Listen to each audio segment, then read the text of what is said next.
welcome Pokemon VGC enthusiasts back to the O2 Drop Invitational. We've had dinner.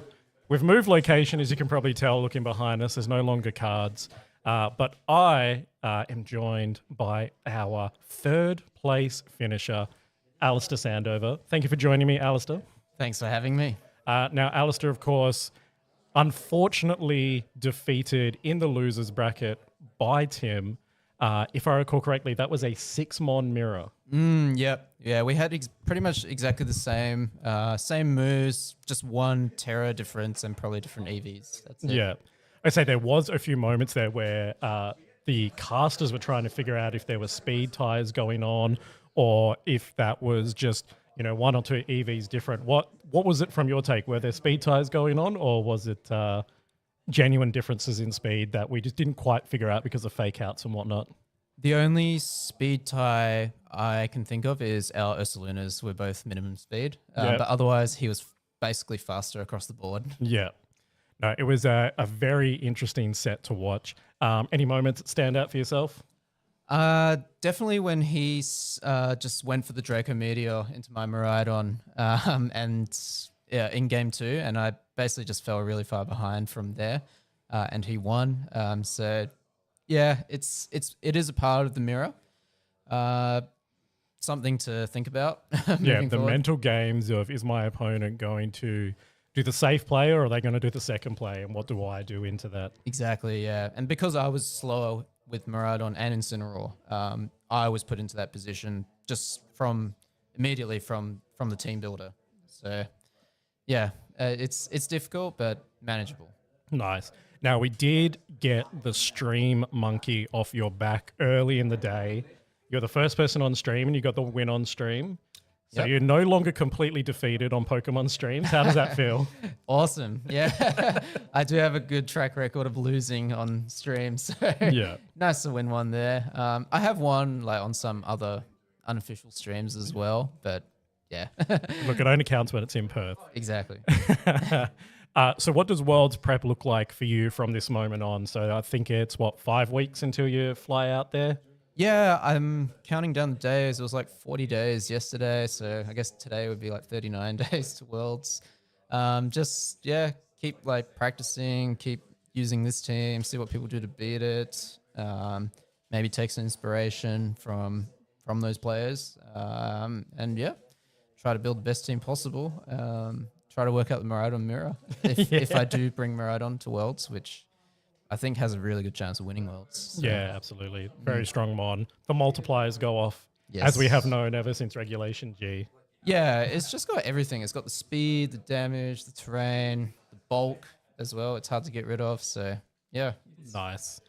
So third place finish at the O2 Drop Invitational nets you a $50 prize and a third place tag, which goes above the admin tag in the O2 Drop Discord. Ooh. How does that feel? I mean, you've already got a special Discord because you are the game master of our Mafia, but an even more special one now. Awesome. I actually didn't know about the tag. That's a really nice surprise. Thank you. That feels amazing. Nice. I'll take it. Well, thank you very much, Alistair, for jumping in as we start this stream. To our viewers, we are going to take just a short break and we're going to get set up for the finals. Of course, we have Timothy Nurse versus Kieran Singh. Timothy coming from the losers bracket, so he does need to beat Alistair twice to get the victory here. So we're very excited to see what happens there. Definitely stay tuned and we'll be back very soon with those games. Thank you, Alistair. Thanks, Joe.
Welcome, VGC enthusiasts. My name is Joel, and I am joined once again by my good friend, Jason. How are you, mate?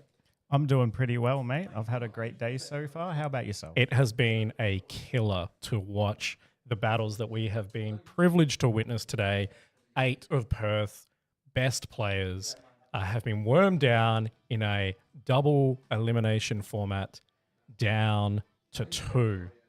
We are left with Kieran Singh, 2024 Melbourne Regional Champion in the winners bracket, and Timothy Nurse, who lost round 1 and has ground his way from the first losers round all the way, beating Alistair Sandover in the losers bracket to have the privilege of taking on Kieran in the finals here.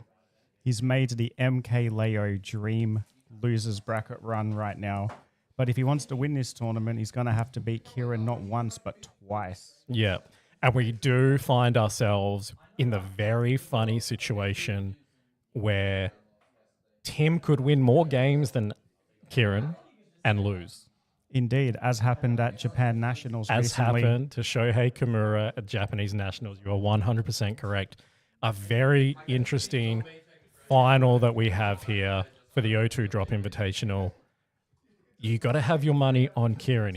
He has the privilege to be able to lose here. He does, but I don't know if that's where your money should necessarily be going. Obviously, he was the favorite going into this. He's one of the most winningest players in Perth. But Tim, after losing round 1, has made the absolute demon run. He's played more games than Kieran has, and he's won more games, including beating Alistair in that lower bracket final, which is a pretty big deal. It's not that easy to beat the Prince of Adjustments in a mirror, no less. Yes, in the mirror as well. Now, we are very familiar with these teams. These two gentlemen have been on stream a fair amount, but we will run through the teams again just before the battlers get set up. So, of course, Timothy, coming from the losers bracket, he is running a Terra Fairy Miraidon, a Terra Fairy Lunala, Terra Bug Insin, Terra Ghost Ursaluna Guts, Terra Water Whims, and Terra Ghost Urshifu Rapid Strike. Yep, a team that a lot of spectators here might be familiar with. The team that oh my goodness, I mispronounced that badly. Federico Camporesi recently run the North American International Championships with. But Kieran, oh my goodness, running a very different look team. They both have a Miraidon and an Incineroar, but that's about where the similarities stop. We have the Rocky Helmet Amoonguss on Kieran's team, a Pokemon we haven't seen as much of in Regulation I. Very much a Urshifu stopper, which Tim does have on his team. That Terragrass Giga Drain, Electric Seed Volcarona, very, very bulky. Once it gets set up with those Quiver Dancers and it starts clicking Giga Drain, it's very hard to remove. Kieran, of course, also having his own Urshifu, but his version is the more traditional Stellaterra Focus Sash, and rounding out with his second restricted being that Calyrex Ice Rider, Terrifier, because nobody likes to get burned. No, they don't. Not at all. Now, as our battlers start to get prepared, Jared, as our battlers start to get prepared, we'll be rolling into the match very, very soon. We do apologize in advance due to some technical issues of a wall-mounted TV in our new location. We will be unable to bring you game audio during this match, but I won't promise that we're going to fill it with, any a cappella sounds. You're just going to have to deal with our voices, unfortunately. I'll do my absolute best not to hum Cassiopeia, but hopefully you can admire this beautiful oil painting of a kitchen tabletop. Yep.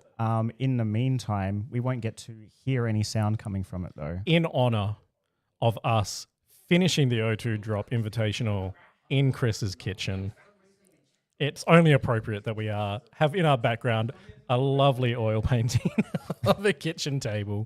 I can think of nothing better than having a painting of a kitchen in your kitchen, but it looks like we're at team preview and the game is about to get underway. Okay, let's jump in and let's give ourselves a sneaky little preview of what our people are thinking.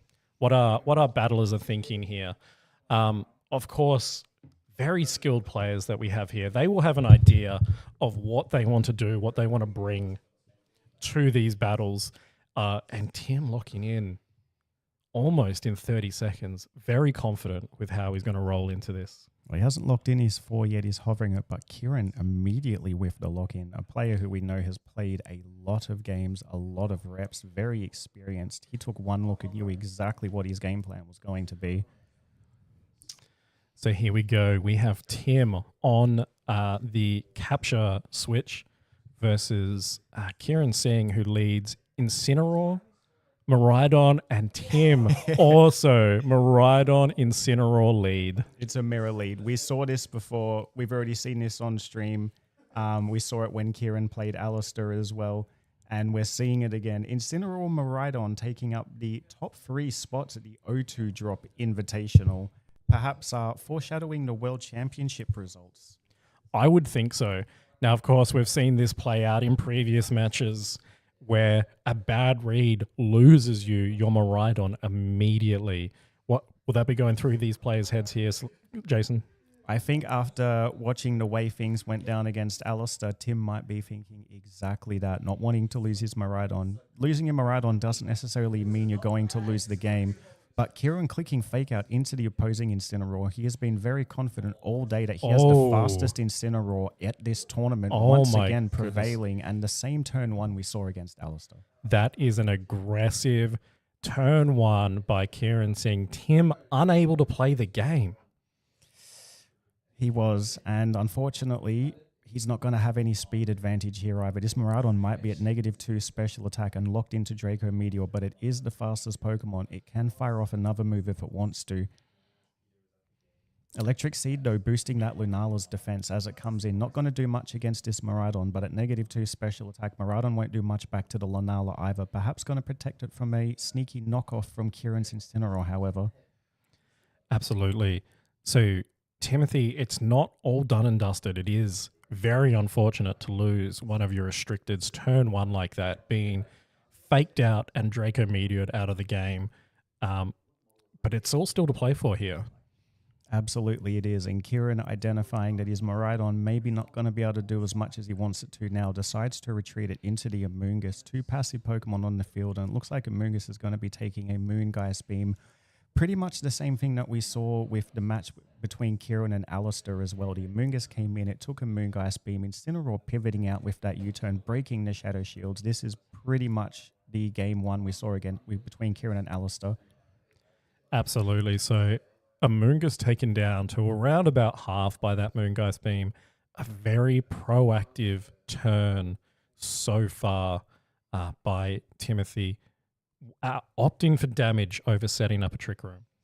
Probably his best play here, in my opinion, as well, being 1 Pokemon down. He probably can't afford to be playing too passively here. He certainly needs to be the aggressor, at least for another turn or 2. And we've seen that Tim likes to stagger his Trick Rooms rather than set it immediately.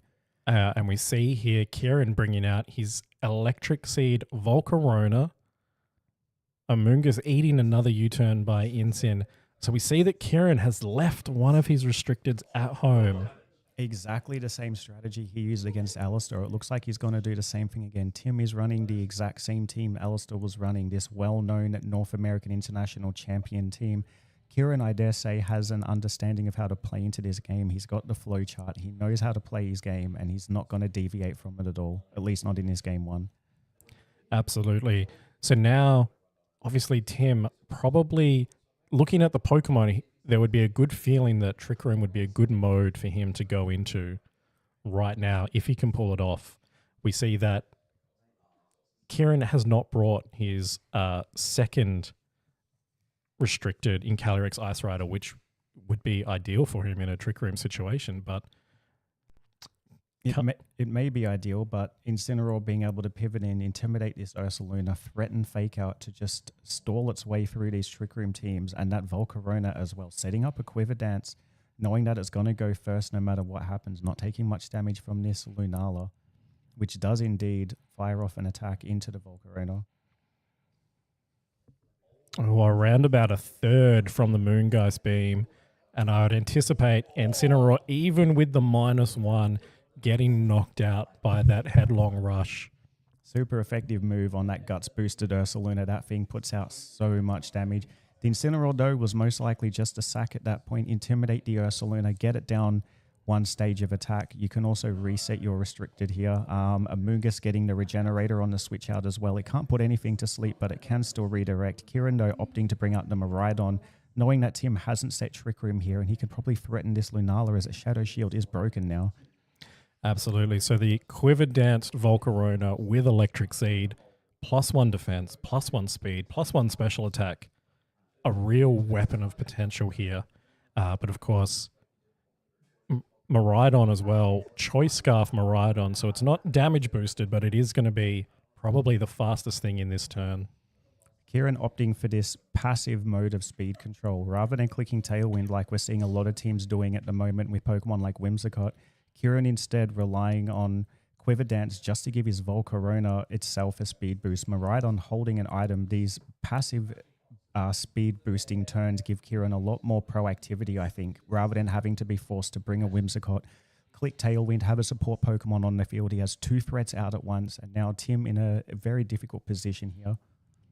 Yeah, obviously Tim wants some fake out pressure on the next turn, with a choice itemed Miraidon and a Volcarona, which does have the ability to protect. So obviously we know where that fake out's going to go if this Incineroar lives this next turn. If the Incineroar lives the turn is probably the pivotal thing here, but we're going to see 2 Terrastalizations. Tim also opting for his Terra. He's going to Terra Ghost this Ursaluna. Give it a little bit more protection from the Giga Drain coming out from this Volcarona, but now it's going to be susceptible to any follow-up electric type attacks from this Miraidon in any of the next turns. Oh, that Electro Drift. Incineroar holding the Assault Vest, Miraidon not having choice specs. That critical hit may well have mattered, unfortunately, there for Tim. Yeah, a big loss losing the Incineroar, and Ursaluna taking a big chunk from Giga Drain. Volcarona healing back to full. Even after that Terrastalization, Ursaluna took a big hit of damage there. It survived the turn, but at what cost? That Volcarona is going to take it out on the next turn. It's back at full HP now. Kieran does trade out his Miraidon, but it's done its job. It's removed the Incineroar. Tim now down to only 2 Pokemon left. Though Kieran has a very passive Pokemon in Amoonguss here, it's hard to see a way out for Tim at this point. We know that it's going to redirect, potentially either big damage on Lunala coming, or if Tim doesn't opt to protect that Ursaluna, it will be bye-bye this turn. We could even see Kieran do something like click that Pollen Puff. We saw against Alistair there was a turn under Trick Room where he Pollen Puffed into his own Volcarona rather than redirecting. This time Trick Room's not up. But the Amoonguss will be moving last. Potentially, if Kieran believes he can live this turn, he can probably try and take out the Ursaluna. Wait for the Lunala to fire off a hit and then Pollen Puff just to protect the Volcarona in case for something like a critical hit happening here. But Tim does have the option to click Trick Room if he wants to. Amoonguss can't put anything to sleep on electric terrain. So an unprotected Ursaluna eats a Fiery Dance. Another special attack boost for Volcarona. It's looking very hard for Tim here. Crucially, we saw no Rage Powder either coming out from the Amoonguss. We're not sure what it's going to do next, but it does indeed go for that Pollen Puff.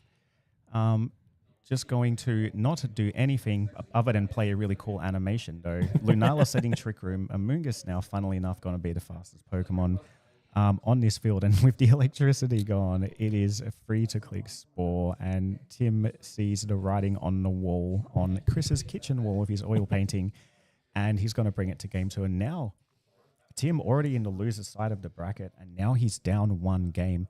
He's going to have to win the next 2 games, and then another 2 after that. He has an uphill climb to be able to close out this tournament.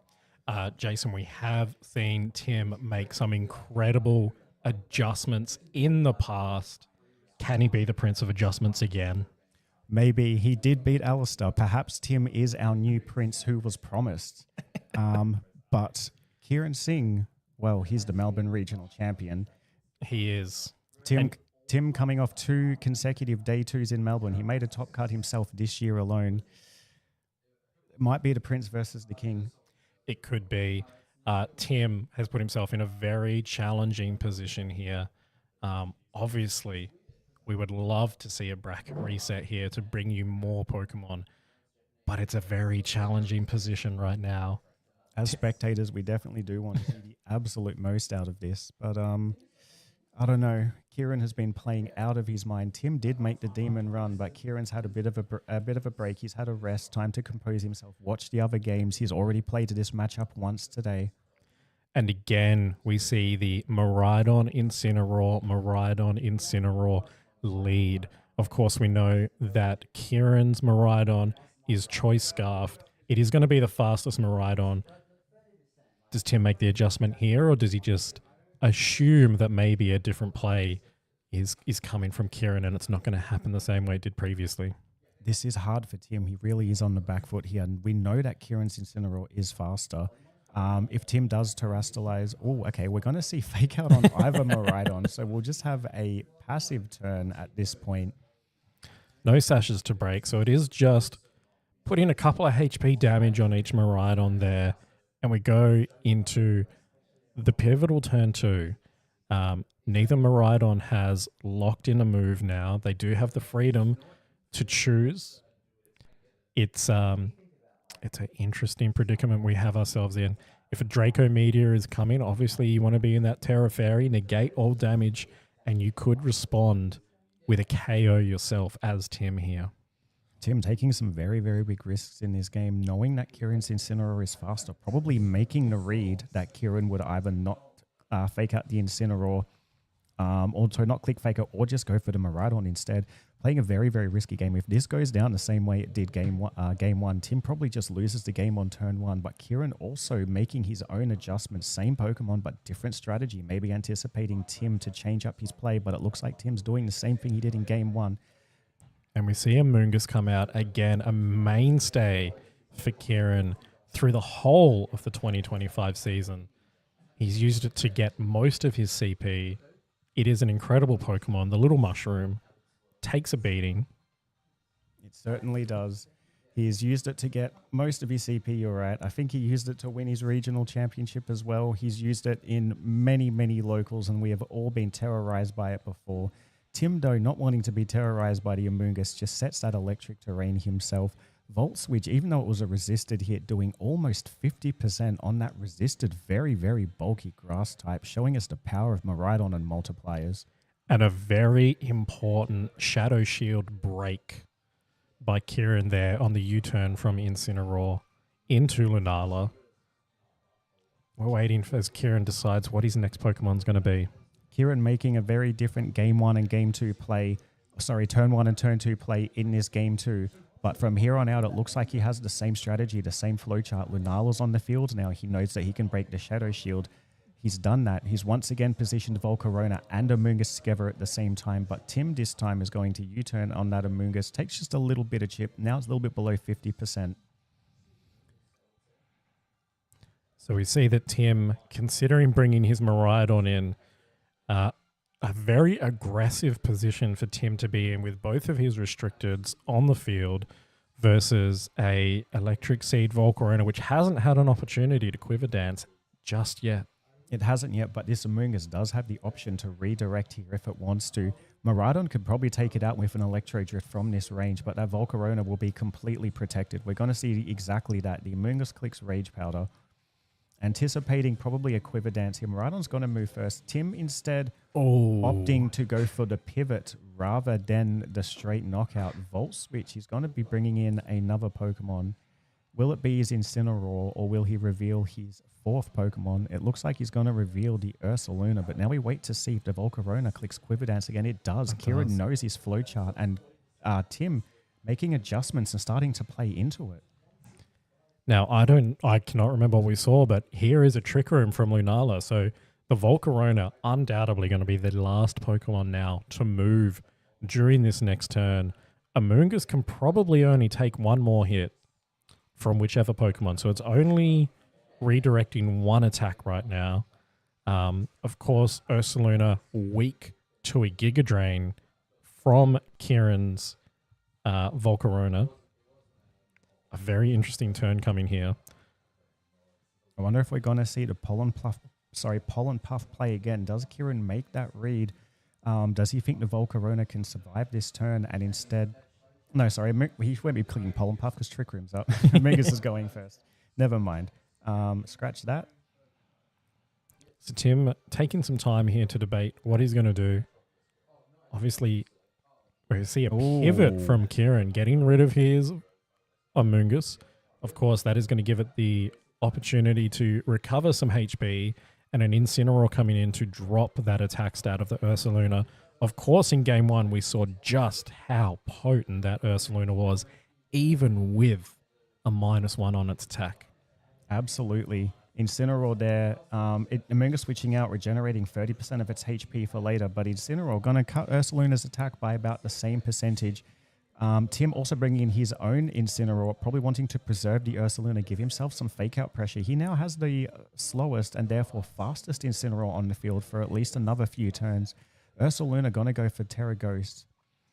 Just a bit of a safe play here in case the Giga Drain comes out, which it does. Does a nice chunk of damage. Wouldn't have been enough to KO without the Terra, but the Ursaluna now looking a little bit healthier, better for another turn or two at least. Yeah.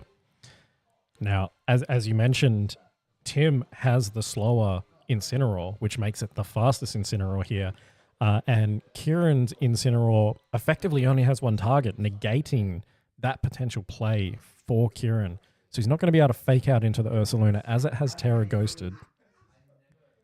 A very interesting play here. We might see some reads coming out here. Tim might know that Kieran is likely going to want to protect his Volcarona. The Ursaluna can't be faked out, probably targets into that slot. Both these Incineroars have been weakened as well. Kieran might want to go for a switch here. Instead, it might be safer, anticipating a fake out, but Tim could easily make that read and decide not to click fake out. These Incineroar mind games, they keep getting better every generation, every format, and we're going to see exactly that. Kieran identifying this, immediately going to retreat his Incineroar back into that Amoonguss, probably going to be able to take a hit pretty nicely. Bit of Rocky Helmet chip if a fake out comes out. Volcarona protecting for safety in case it is the target. But Tim making the read, deciding to just headlong rush directly into that Incineroar slot. The Amoonguss is going to go down. A big chunk of return damage from that Rocky Helmet on Amoonguss. It has absolutely done its job this turn. It certainly has, but Tim seems like he's kind of got Kieran in a little bit of a pinch here. He was almost certainly going to be getting a knockout into that slot regardless, and Kieran had to weigh up whether it was worth sacrificing the Incineroar or instead going for the switch. And we saw Tim made the aggressive play on the Incineroar just in case Kieran did make that read and not protect the Volcarona, just covering the options. But now another Intimidate, this Ursaluna at -2. It's as though it didn't have the guts boost now. It's pretty much back to neutral attack. Back to neutral attack, but still a strong Pokemon. Almost always max adamant. But it does mean that Volcarona can feel very safe this turn. We know that it took about 50% from the -1, and it has much more health than that currently. So very easy to believe that Kieran's feeling very comfortable. He has fake out pressure from Incineroar into Tim's Incineroar now. Volcarona looking like it's Kieran's win condition probably into this matchup. Not really much that Tim can do to threaten this Volcarona, and he probably doesn't want to bring the Urshifu in as it's threatened by this Miraidon, and you don't want to be risking Surging Strikes getting burned onto a Terragrass Volcarona. Absolutely. So much pressure in this one Pokemon, just flipping the matchup so heavily in Kieran's favor, but Tim playing a fantastic game into his out. Kieran, though, gonna Terra Water this Incineroar. He wants it to survive another turn. Obviously reading that a headlong rush is coming his way, and a critical. Critical hit, bypassing those two goodness. attack drops straight into the Incineroar. Without the critical hit, that probably would not have been enough. Well, I dare say it would not have been enough. Would not have even been close with that critical. It is, of course, the game we play, but Volcarona now does its job, gets rid of Ursaluna, and I believe this is the end of Trick Room. Indeed, even with that critical hit and the Incineroar going down, Kieran still has his Miraidon. There's no longer an Ursaluna to threaten here. Tim also has used his Terastallization now. He's got this Miraidon sitting in front of Kieran's Choice Scarf Miraidon, which could just lock into a Draco Meteor, go straight for the knockout here. The Volcarona would have trouble removing the Incineroar from here. but they'd probably just be chipping at each other, not doing a lot of damage. Volcarona will just be safe to set up for a few more turns here with some quiver dances. Absolutely. So Tim potentially looking for a pivot here, potentially thinking that there's going to be a... Kieran's used his Terror, so there's no Terror coming. Negligible chip onto that Volcarona. May as well have healed the Volcarona up at that point. That's not going to change too much. But Tim absolutely needs to refresh this fake out pressure here. Miraidon has a choice scarf. It can't protect. Tim going for that Draco mid. Oh, and I guess Trick Room hadn't ended. No. Because Tim's Miraidon did move before the choice scarf Miraidon there. Our apologies, viewers. Miscounted there, and a big fiery dance coming. It's going to be a +2 Volcarona now, I believe. And now Trick Room has ended. We might have miscounted, but Tim certainly didn't. He didn't even have to view the screen to see how many turns there were. He's been counting. He knew the position he was in. Now he's finally got this Volcarona in a pinch. It seems as though not having a way to get through it directly, Tim has opted instead to give it the good old AMFADs, the good old all my friends are dead syndrome, knock out all the Pokemon around it, and then deal with the Volcarona once you've got Pokemon advantage in a pinch. But Kieran, not willing to give up yet. He's just going to click another Quiver Dance, playing to his outs. And potentially a big read here as Lunala does not set up Trick Room again. Volcarona going down to just over half HP. A very interesting situation we're in here. Hard to see how Volcarona does a 1v3, but it's got a bunch of special attack buffs. It's got its defense buff. Especially hard to see how it wins a 1v3 when it's got a fire attack and a grass attack. And this Incineroar is going to be resisting both of these moves as well. It may be able to take out a few of these Pokemon. Just going for the protect here, though. Not really sure. Well, Fake Out was coming anyway. Yeah, fair. All right, Flare Blitz coming out. Oh, Ooh. It's about 50-ish%. I'd say that's all she wrote. Yep. And a Moongeist Beam into Volcarona and a KO. So we go to 1-1 in the bracket, the first bracket of the finals. A very interesting situation going into game 3 right now. Tim definitely wants to do it. We've seen a lot of 2-0s on stream today so far. Tim deciding he is not going to fall victim to that at all, losing that first game, but he now levels up the score. Kieran playing for the win here. This game 3 would be the tournament, but Tim playing for the reset. Even if he wins this reset, one. It's an incredible situation that we're in right now. Kieran, will he make any adjustments to try and get the win? Tim has the opportunity to go for the reset here. Put all the scores back to 0-0. We are in for a treat here, everyone. I feel like Kieran probably doesn't have to make any adjustments here. He understands this team. He knows how to play against it. He's got his flowchart. He knows that Volcarona is a win condition and he doesn't need to bring the Calyrex Ice Rider here. Even though Tim wins that game 1, Kieran still, I think, has the mental advantage here because he knows the matchup. He knows the flowchart. Tim obviously identifying that, having to flowchart this matchup on the fly, and he figured out that he needs to isolate the Volcarona because he can't deal with it directly. So I think Tim's the one who is still under pressure and has to figure out a way to get through this game. Kieran did play a very different turn 1 and turn 2. Tim pretty much just went for the same turns other than clicking that the double Miraidon fake out turn 1. Maybe Kieran just goes for that game 1 strategy, the strategy that worked against Alistair as well, and just goes for the turn 1 nuke. But no. We do see an adjustment here. Urshifu and Incineroar versus Lunala and Incineroar. A big potential adjustment here. Of course, Urshifu Rapid Strike with Surging Strikes doesn't need to worry about the fact that it's had an attack drop because it just critical hits every time anyway. Incredibly, both players making adjustments here. Kieran going as far as to change one of his Pokemon, bringing the Urshifu for the first time in this set. Tim, we don't know what he's brought yet, but we know, well, viewers know because you saw the team preview. We can't talk about that because we don't want to be overheard. But changing the order of his Pokemon. Incineroar leading all 3 games for both of these players, but having different companions in this game 3. And I'm interested in Kieran switching up and deciding to bring the Urshifu this time around. He didn't need it for games 1 and 2. He didn't need it against Alistair. I wonder why he's decided to bring it here now. And just a hard switch straight away, retreating the Lunala for Miraidon. We did get a sneak peek that it seems that Tim has brought the same 4 Pokemon again. And Kieran, with that freedom of having a reset up his sleeve, has been the one to make the big adjustment.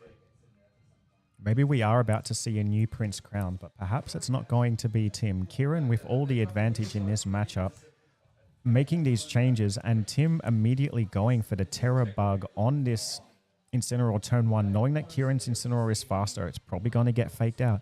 Urshifu could very easily knock it out. Choice Band, Surging Strikes. It is actually Kieran who is running a Focus Sash, and Tim, yes, not brought in this game, has the choice band Urshifu. In that case, there's every chance that Tim's Incineroar might have lived it, depending the way it's calced. I know you can calc to live an Adamant Surging Strikes from an Urshifu, but we don't know how these Pokemon are trained, and Tim decided that he wanted the Terastallization, preserve the Incineroar's health. Maybe it would have survived, but he wants it to survive with more HP. Another crit from Tim, giving him big damage on Kieran's Incineroar. We just saw that Incineroar go down to about 20 or 30% health. Critical hit against that Assault Vest Incineroar. All these multipliers do add up, but the critical hit, not quite the nail in the coffin though. Incineroar does still survive, and once again, Tim going for that switch into the Lunala. Kieran anticipating exactly that. Knows that this is the sort of play Tim wants to make with the team. Clicks the U-turn into the slot, is able to break the Shadow Shield and reposition himself, and now he has the fastest Pokemon on the field. Absolutely. And Tim's Incineroar getting stuck on the field thanks to the detect from Kieran's Urshifu. Urshifu preserving its Focus Sash as well. You'd have to assume it's probably going to end up moving faster than this Lunala, being that this is a Trick Room team on Tim's side as well. So Kieran, with so much initiative here, he pilots these balanced teams with these passive speed control so well. Who needs Tailwind or Trick Room when your Pokemon just can't get knocked out? Tim needing all the critical hits in the world, and he still can't remove that Incineroar. Absolutely. Now we are in a situation here where, of course, the Lunala's Electric Seed boost is not going to matter in the face of this Urshifu. Or the Miraidon. And a very clean 1-2 knockout onto Tim's Lunala by Kieran. Very well positioned. Made sure that Incineroar had to stay out for a turn longer than it wanted to. Able to deny that Trick Room as well. And now we see a very funny interaction you don't see very often. Incineroar's Terra Hat glowing there as it gets the stab boost to its U-turn. Definitely not the purpose behind that Terastallization, but a funny little utility, funny interaction. It's resisted into the Urshifu though, so the extra damage didn't matter all that much, but it's always fun to see. Yeah. It is hard to see the out that Tim has right now. He's just lost his Lunala. He's lost his Trick Room mode.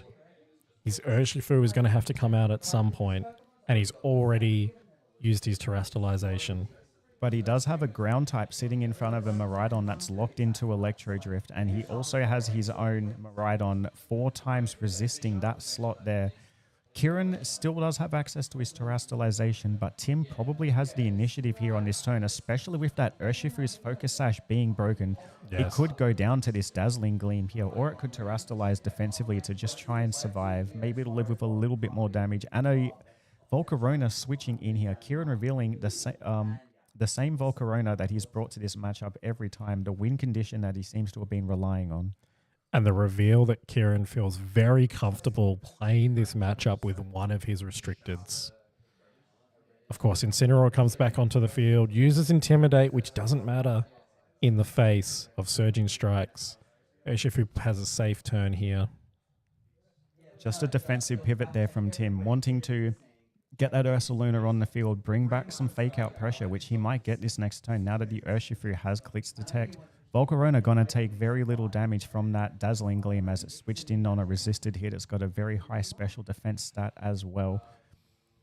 And Tim now being locked into that Dazzling Gleam, Kieran has to consider whether he wants to leave the Urshifu in and sacrifice it for a free switch, or perhaps Terrastalize in the hope he can survive this Dazzling Gleam and put out enough damage to get rid of this Incineroar. Of course, Tim's Miraidon, multiplier on multiplier, still has the electric terrain, has its choice specs.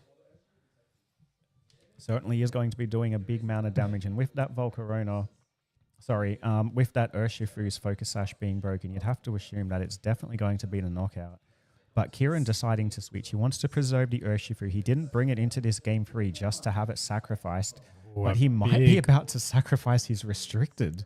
A fake out into Volcarona and and he gets the burn on the Incineroar. We just saw a fire type get burned by a flame body interaction. 2 funny Incineroar moments in one game, but the Dazzling Gleam, Miraidon going to survive that. And with the Choice Scarf, Miraidon now gets to move first in this turn, perhaps gets to get revenge on this Miraidon.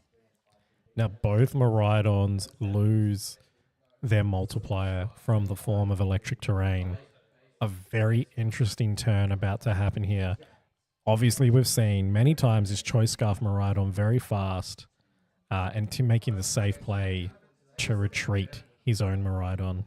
I think he understands here that he needs to protect his Miraidon because that's going to be his way to remove the opposing Urshifu. Ooh. So he's going to need to try to knock out this Miraidon and isolate the Urshifu. The thing is, Tim won game 2 by isolating the Volcarona. Now he has to isolate a Volcarona and an Urshifu. Kieran perhaps identified this in the team preview. Knockoff not And enough. the Miraidon still lives. With the flame body burn, the knockoff not being enough to take out the Miraidon. And suddenly, Kieran looking like he's in a very good position here. He has initiative on this turn, although maybe he would have wanted the free switch instead. Yeah, so obviously the electric terrain is gone. We are very used to seeing that Draco Meteor get knockouts, just missing by around about 50% of their health of the Ursaluna. It's a tough position to be in, but we would imagine right now Kieran's Miraidon down to -2 special attack. We imagine it's going to be leaving the field because it's probably not picking up anything from that range right now. And of course, Draco Meteor, if it's not 100% accurate, it's a 50% accurate move. I would have thought the same as well. I would have thought that Kieran might want to retreat his Miraidon, preserve it later to take out Tim's Miraidon. Instead, he's left it on the field, perhaps making this read here. That Tim's Miraidon was going to come in instead. Volcarona, Fiery Dance into that resisted Dragon type. Not going to do a lot of damage, but there is a special attack boost for Volcarona, and then a Volt Switch coming in from Kieran's Miraidon. Just going to do a nice little bit of chip damage to this Incineroar, slowly whittle it down as it takes damage from burn, and it's also going to get intimidated as well. So again, we see the fake out pressure from Kieran into a choice item Miraidon. Oh, negligible damage on that Terra boosted U-turn. 1 HP on the Terra boosted U-turn. Very unfortunate. You hate to see it. But Tim does have his Miraidon in a position where it can start to fire off some pressure now, and the Ursaluna has come out. But this Volcarona has a few special attack boosts as well. A few special defense boosts to be able to survive a hit or two from this Miraidon, perhaps. It absolutely does. Of course, we've seen a Fiery Dance and a Quivery Dance boost to Volcarona, so it is going to be very speedy, and Kieran has the Incineroar pressure. So Tim's got to think really hard about what he wants to do here. Obviously, that fake out's coming into one of his slots. Which slot is it coming into? I mean, probably the Miraidon, right? Because you know that the Miraidon can't protect. And you know that the Volcarona is going to be able to take out this Ursaluna quite comfortably with something like a Giga Drain, get a little bit of HP back, maybe even just go for a Fiery Dance here, like roll the dice on another special attack increase. Incineroar instead is going to be the Pokemon that switches in here, Fake out going into the Miraidon slot just to cover. And then we see the Volcarona does indeed go for the Fiery Dance. Giga Drain would have been enough. Fiery Dance, though, covers for that Terra Bug Incineroar switch potential and also rolled a 50% chance to get another special attack boost. And it pays off.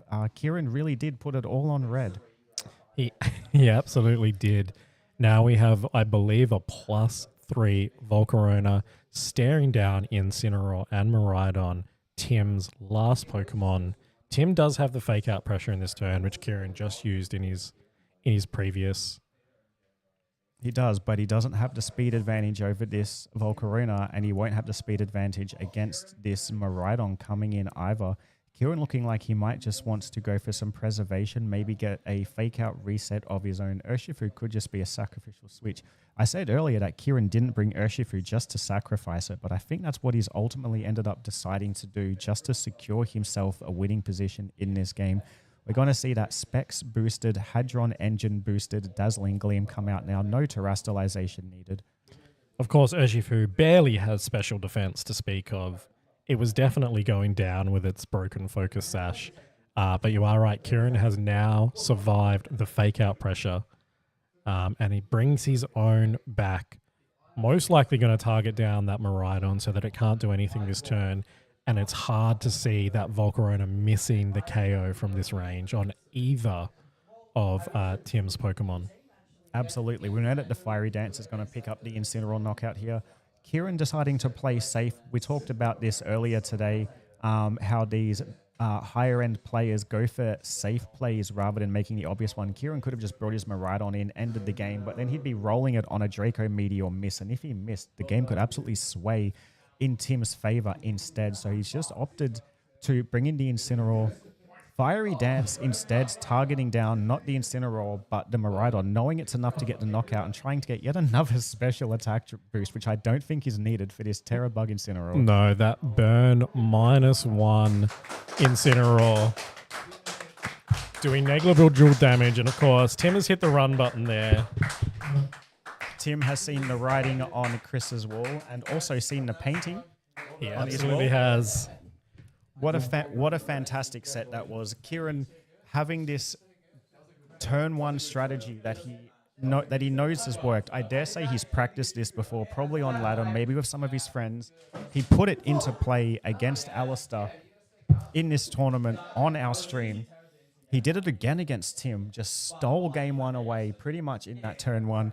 Tim adjusted so well into that game two, identifying that the Volcarona was the threat he needed to isolate. But then Kieran brings the Urshifu game two. It does pick up the Lunala knockout, to be fair. And then it switches out a few times, clicks detect, and eventually it's the sacrificial switch just to let that Incineroar come back in safely, apply that final Intimidate, get that final game-winning fake out. What an incredible best of three we were just witness to.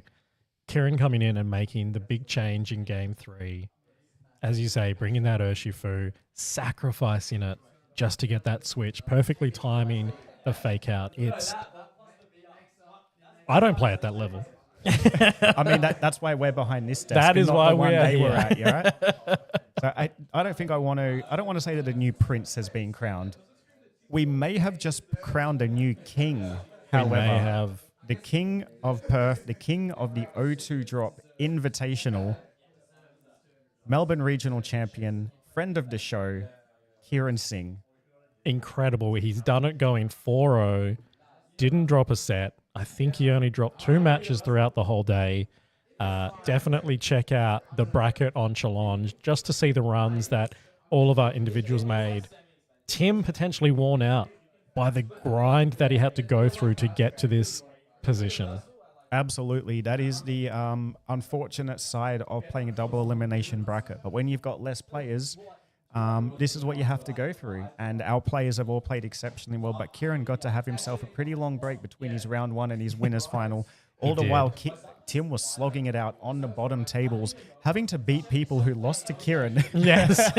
to get this far. And he came oh so close. But unfortunately for him, it wasn't enough. But that's not to say he didn't play exceptionally well today. Yeah, absolutely. A well-deserved second for Timothy Nurse. winner of a $100 prize Hey. and a tag of the Invitational second place in the O2 Drop Discord. Kiran Singh, champion of the O2 Drop Invitational, winner of $200 and a nice shiny gold tag in the O2 Drop Discord. We're going to take a small break and then we're going to talk to both of our finalist competitors. Stay tuned.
Hello friends, welcome back. I'm here with our O2 Drop Invitational second place finisher, Tim Nurse.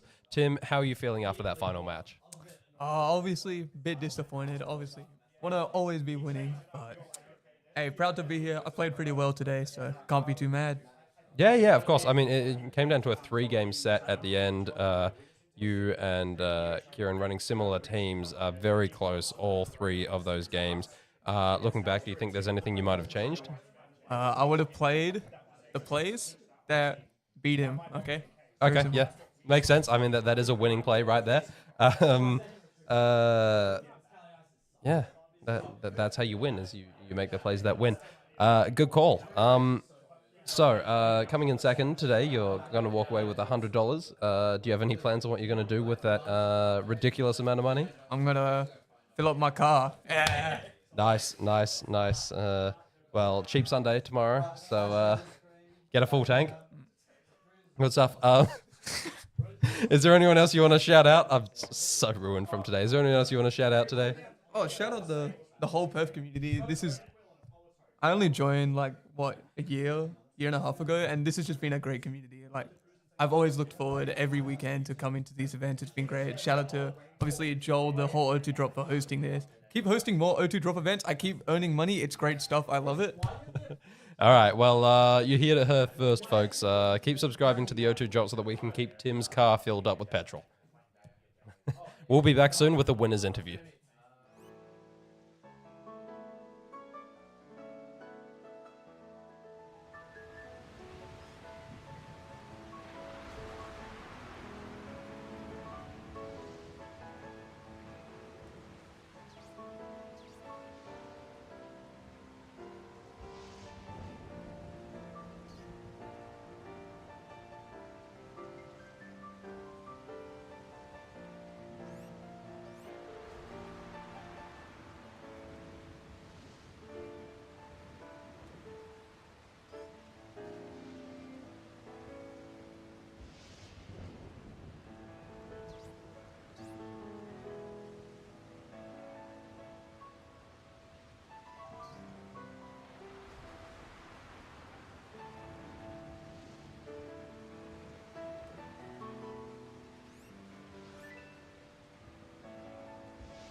Okay, viewers, welcome back. Joel here with our winner of the O2 Drop Invitational, Kieran Singh. Congratulations, Kieran. Thank you. Great day today. You went through undefeated. Incredible effort. You didn't have to go through the losers bracket. How do you think that helped set up your finals today? Yeah, good. I had a lot of time to rest. Yeah, a lot of time to rest. Didn't have to go through the grinder like Tim did.